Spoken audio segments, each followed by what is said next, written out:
আজকে হচ্ছে ভাবলাম একটু সুজি দিয়ে ইনস্ট্যান্ট যে ইডলিটা হয় সেইটা বানাবো। বহুবার বানিয়েছি জানেন, তবে রেসিপিটা আপনাদের সঙ্গে শেয়ার করা হয়নি। ভাবলাম আজকে হচ্ছে আপনাদের সঙ্গে রেসিপিটা শেয়ার করি।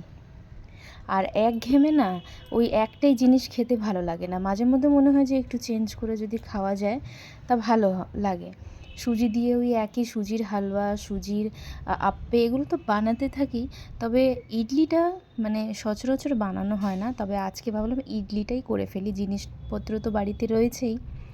যার জন্যে হচ্ছে প্রথমে একটা মিডিয়াম সাইজের গাজরটাকে গ্রেটারে গ্রেট করে নিয়েছি। আর ছোট্ট কাপের ওই 1.5 কাপ 2 কাপের মতন নিয়েছি সুজি। আর প্যাকেটে মানে ছোট্ট প্যাকেটের অর্ধেক প্যাকেট আমার কাছে ছিল হচ্ছে টক দই, মানে ছোট্ট কাপের 1 কাপ হবে, দিয়েছি টক দই। স্বাদ অনুযায়ী লবণ দিয়ে আর ওই দইয়ের প্যাকেটেই হচ্ছে 3-4 চামচ জল দিয়ে প্যাকেটটা ধুয়ে ওই জলটা দিয়ে দিয়েছি। এবার কিছুই না, এটাকে ভালোভাবে মিক্স করে নিব। গাজর না দিলেও হয়, এটা একেবারে অপশনাল, তবে আমার কাছে গাজরটা ছিল তো ভাবলাম দিয়ে দিই। আর এগুলোকে মিক্স করে না কিছুক্ষণ রেস্টে রাখলেও ভালো হয়, যেহেতু সুজি রয়েছে। তবে আমি রেস্টে আর রাখবো না, ভাবছি ডাইরেক্ট করে ফেলি।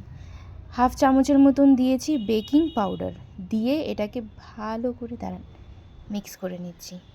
এবার মিক্স করার সঙ্গে সঙ্গেই হচ্ছে এগুলোকে আমি বসিয়ে দেব স্টিমে। আমি যেহেতু বেকিং পাউডার ইউজ করেছি আজকে, আপনারা চাইলে 1 প্যাকেট ইনোও দিতে পারেন। ঠিক আছে, আমি ওই সবুজ রঙের প্যাকেটে যে ইনোটা আসে সেটাই কিন্তু ব্যবহার করি। 1 প্যাকেট পুরোটাই দিয়ে দিই, হয়ে যায়। তবে আজকে আমার কাছে ছিল না, তো বেকিং পাউডার 1/2 চামচ দিয়েছি। এবার কিছুই না, এই ছোট্ট ছোট্ট প্লেট আমার কাছে ছিল, গোল গোল ছোটো ছোটো বাটিও ছিল, সেগুলোতে একটু অয়েল ব্রাশ করে আর এই ব্যাটারগুলো ইডলির দিয়ে দিচ্ছি। এবার ওই 10 থেকে 15 মিনিট একেবারে হালকা হিটে সেদ্ধ করে নেব। তা আমি বড় বাটি, গোল বাটিতে হচ্ছে একটু জল নিয়েছি, তার উপরে একটু মানে এরকম প্লেটের উপরে দিয়েছি, যাতে ওই জলের ভাপটা যাতে বের হয়। ওই দেখুন প্লেটে হচ্ছে ছোটো ছোটো ছিদ্র রয়েছে, তাহলে এতে দিলে সুবিধা হয়, তাহলে গরম ভাপটা বেরোলে এগুলো তাড়াতাড়ি সেদ্ধ হবে। এটা আমার রাইস কুকারের এই প্লেটটা, এই সাদা রঙের যে প্লেটটা আছে যার উপরে আমি বাটিগুলো বসিয়েছি না, এটা হচ্ছে আমার রাইস কুকারের। যে কোনো ছিদ্রওয়ালা প্লেট নিলেই হয়ে যায়, অসুবিধা নাই। আর উপর থেকে হচ্ছে ঢাকা দিয়ে ঢেকে দিলাম। চলুন এবার এগুলো ছেড়ে আমি চলে যাচ্ছি অন্য কাজে।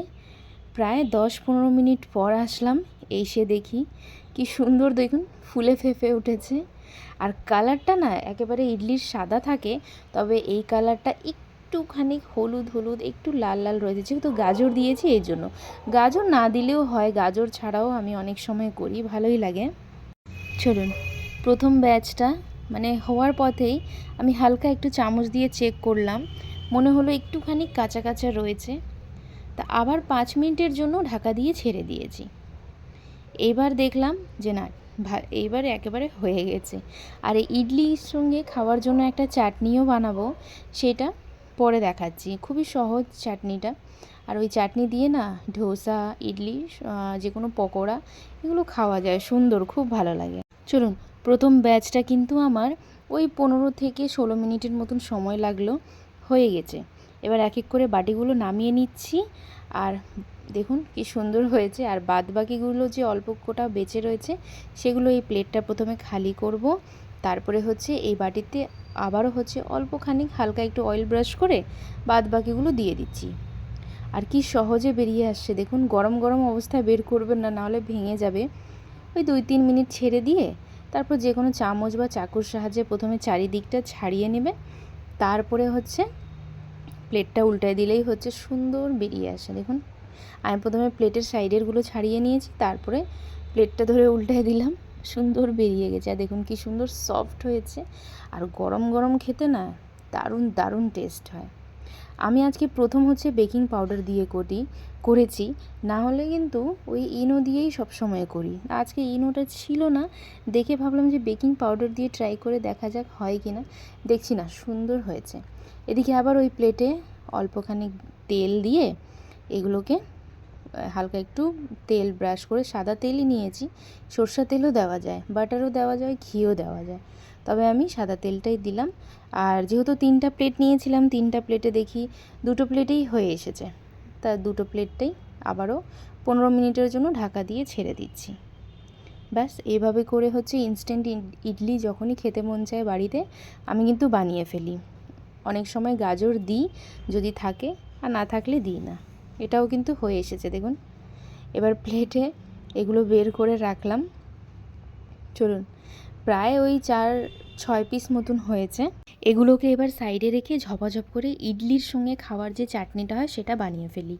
মিক্সির জারের মধ্যে আমি নিয়েছি বাদাম, তারপরে হচ্ছে 2টো কাঁচা লঙ্কা, 1 চামচ, বড় চামচের 1 চামচ ছোলার ডাল, আর নিয়েছি টমেটো আর লবণ। এগুলোকে ভালো করে পেস্ট করে নিলেই চাটনি কিন্তু একদম রেডি হয়ে যাবে। তবে 2টো জিনিস আমি স্কিপ করেছি যেহেতু আমার কাছে ছিল না। এক হচ্ছে নারকেল আর এক হচ্ছে ধনিয়া পাতা। এই 2টো জিনিস অবশ্যই অ্যাড করবেন। ব্যাস, তাহলেই কিন্তু চাটনি একদম রেডি হয়ে যাবে। ঠিক আছে, চলুন তাহলে আজকের ব্লগটাও আমি এখানেই শেষ করছি।